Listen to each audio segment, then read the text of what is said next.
விழிப்புணர்வு வணக்கம். Aroma therapy அப்படிங்கிறது ஒரு முக்கியமான ஒரு விஷயம்.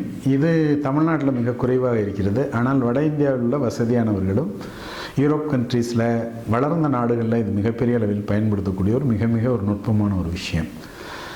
இது எதுக்காக ரொம்ப முக்கியமான ஒரு விஷயம்னா, மனதை அமைதிப்படுத்தக்கூடிய தன்மை இந்த ஃப்ராக்ரன்ஸுக்கு இருக்குது, இந்த மாதிரியான எசன்ஸுக்கு இருக்குது. இந்த மாதிரியான எசன்ஸ் பார்த்திங்கன்னா குறிப்பாக இப்போ நமக்கு கிடைக்கக்கூடியது சந்தன எண்ணெய். நீங்கள் எந்த கடையில் கேட்டிங்கனாலும் கிடைக்கும், சந்தன ஆயில்னு கேட்டு அதை வாங்கி அதை அப்பப்போ இன்ஹேல் பண்ணிக்கிட்டு வந்தீங்கன்னா உங்கள் பிட்யூட்டரி கிளாண்ட் ஆக்டிவேட் பண்ணும். அப்புறம் உங்களுடைய பொருளாதார தன்மையை உயர்த்துவதற்கு அது ஒரு மிகப்பெரிய அளவில் உதவி செய்யும். அப்புறம் உங்களுடைய இந்த நறுமணங்களை சுவாசிக்கிறது மூலமாக என்ன ஆகுதுன்னா, நம்முடைய ஆறா சக்தி வாய்ந்ததாக மாற ஆரம்பிக்கும். நம்முடைய சக்கரங்கள், உடலில் உள்ள சக்கரங்கள் சிறப்பாக செயல்பட ஆரம்பிக்கும். இது மாதிரி இந்த அரோமாவுக்கு பின்னாடி மிகப்பெரிய அளவில் விஷயங்கள் இருக்குது. அரோமா தெரப்பியாக பயன்படுத்துகிறவங்க அதை வலிக்கிற இடங்கள், இந்த மாதிரி இடங்களில் பயன்படுத்துகிறாங்க. பட் நம்முடைய முன்னோர்கள், ஆன்மீக பெரியவர்கள் பார்த்திங்கன்னா இதை நம்முடைய கோயில்களில் பயன்படுத்தினாங்க. ஒரு வழிபாடு செய்யும் பொழுது பார்த்திங்கன்னா ஒரு சாம்பிராணி காட்டுறது, ஒரு ஊதுபத்தி காட்டுறது, இது எல்லாமே நம்முடைய மனதை சாந்தப்படுத்தி நம்முடைய ஆழ்மனதில் பதிக்க வேண்டிய விஷயங்களை பதிப்பதற்காக உருவாக்கப்பட்ட நுட்பம் தான் இது. இதை நம்ம எப்படி இந்த அரோமாவை எளிய முறையில் பயன்படுத்திக்கலாம்னா, இப்போ வீட்டில் எலுமிச்சம்பழம் வாங்குகிறோம் அப்படின்னா அந்த எலுமிச்சம்பழத்தை புழிஞ்சிட்டு அந்த தோலை எடுத்து குளிக்க போகிறதுக்கு முன்னாடி அதை தண்ணியில் சுடுதண்ணியில் கொதிக்க வச்சுட்டு அந்த தண்ணியை ஊற்றி பக்கெட்டில் கலந்துக்கிட்டு அதை குளிக்கிறது மூலமாக அந்த அரோமாவை நுகர்ந்து கொண்டு பண்ணும் பொழுது நம்முடைய மன இறுக்கங்கள் குறைவதை பார்ப்பீர்கள். மூளையில் இருக்கிற டயர்ட்னஸ் குறையிறதை பார்ப்பீங்க. இதே மாதிரி வீட்டுக்கு ஆரஞ்சு பழம் வாங்குறீங்களா, ஆரஞ்சு பழத்தை தோலை தூக்கி போடாதீங்க, அதை இதே மாதிரி கொதிக்க வச்சு தண்ணியை பயன்படுத்துங்க. சாத்துக்குடி வாங்கினீங்கன்னா பயன்படுத்துங்க. ஏலக்காய் இருந்துச்சுன்னா பயன்படுத்துங்க, கிராம்பு இருந்துச்சுன்னா பயன்படுத்துங்க, பட்டை இருந்துச்சுன்னா பயன்படுத்துங்க.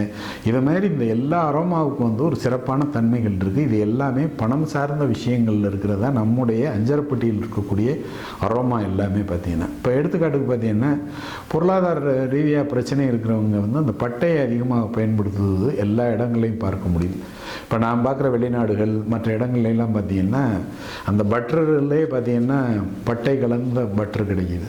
அதை சாப்பிடும்போது அந்த செல்வ வளத்தை ஈர்க்கக்கூடிய மனநிலையை தருகிறது அப்படிங்கிறத அவங்க கண்டுபிடித்த நுட்பம்.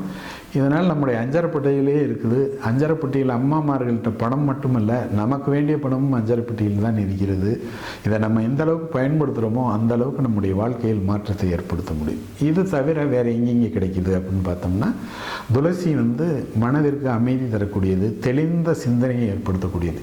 இதுக்காண்டி தான் கோயில்களில் தீர்த்தமாக கொடுக்குறதுல கூட துளசி போட்டு கொடுக்குறாங்க. இந்த துளசியை நாமளே வீட்டில் ஒரு தீர்த்தமாக பண்ணி குடிச்சிக்கலாம், அல்லது குளிக்க போகிறதுக்கு முன்னாடி அதில் போட்டு அந்த தண்ணியை குளிப்பதன் மூலமாக நம்முடைய மனதில் ஒரு தெளிந்த சிந்தனை வர ஆரம்பிக்கும். முடிவுகள் எடுக்க முடியாமல் தவிக்கிறவங்க, கூர்ந்த சிந்தனை வராதவங்க இதை பயன்படுத்தினா இந்த அரோமா மிகப்பெரிய அளவில் பயன்பட ஆரம்பிக்கும். பண வரவிற்கான ஒரு எளிய நுட்பம் இது. மனம் சம்மந்தப்பட்ட நுட்பம், அரோமா தெரப்பி சம்மந்தப்பட்ட ஒரு நுட்பம். அந்த அடிப்படையில் பார்த்திங்கன்னா பிரியாணியில் போடக்கூடிய பட்டை, அந்த பட்டையை ஒரு சின்ன பீஸ் எடுத்து நம்ம எப்போவுமே பேக்கெட்டில் ஒரு சிவப்பு கலர் நூலை சுற்றி பையில் வச்சுருந்தோம்னா அந்த பட்டை பணத்தை ஈர்ப்பதற்கான தன்மையை நமக்குள் உருவாக்கி தரும், நம்முடைய மனதில் ஏற்படுத்தி தரும். இதே மாதிரி நம்முடைய வீட்டுக்கும் ஒரு எனர்ஜி இருக்குது. அந்த வீட்டோட எனர்ஜியை அதிகப்படுத்துவதற்கும் இந்த பட்டையை பயன்படுத்தலாம். இந்த பட்டையை எடுத்துக்கிட்டு அதை ஒரு சிவப்பு கலர் துணியில் சுற்றிட்டு வீட்டோட என்ட்ரன்ஸில் அதை நீங்கள் மாட்டியிருந்தீங்கன்னா அந்த வீட்டுக்குள்ளே நுழையிற அந்த சீ ஆற்றல்னு சைனாவில் சொல்லுவாங்க பார்த்திங்கன்னா, இந்த ஆற்றல் நுழையும் பொழுது அந்த மனத்துடன் வீட்டுக்குள்ளே நுழையும் பொழுது வீடு முழுவதும் செல்வ வளத்திற்கான இது ஒரு மிக எளிய நுட்பம், செலவில்லாத நுட்பமாக உங்களிடம் பகிர்ந்து கொள்வதற்காக இதை சொல்கிறேன். இது மாதிரியான சின்ன நுட்பங்களை பயன்படுத்துங்க. உங்கள் வாழ்க்கையில் பெரிய மாற்றங்கள் வர ஆரம்பிக்கும். சின்ன விஷயங்கள்லேயே ஏராளமான பெரிய மாற்றங்களுக்கான அடிப்படை இருக்கிறது என்ற அற்புத தகவலை பதிவிட விரும்புகிறேன். பயன்படுத்தினோம்னா நம்ம வாழ்க்கையில் வெற்றி கிடைக்கும். வாழ்க்கைங்கிறது கொண்டாட்டங்கள் நிறைந்தது. ஆனால் நாம் அதை திண்டாட்டம் நிறைந்ததாக மாற்றிக்கொண்டு நம்முடைய வாழ்க்கையில் கொண்டாட்டத்தை இழந்துவிட்டு இருக்கிறோம். நம்முடைய வாழ்க்கையை கொண்டாட்டமாக மாற்றிக்கொண்டால் நம்முடைய வாழ்க்கை ஒரு மிக சுவையானது, இனிமையானது என்ற தகவலை பதிவிட விரும்புகிறேன்.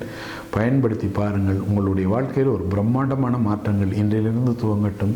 வாழ்க வளமுடன்.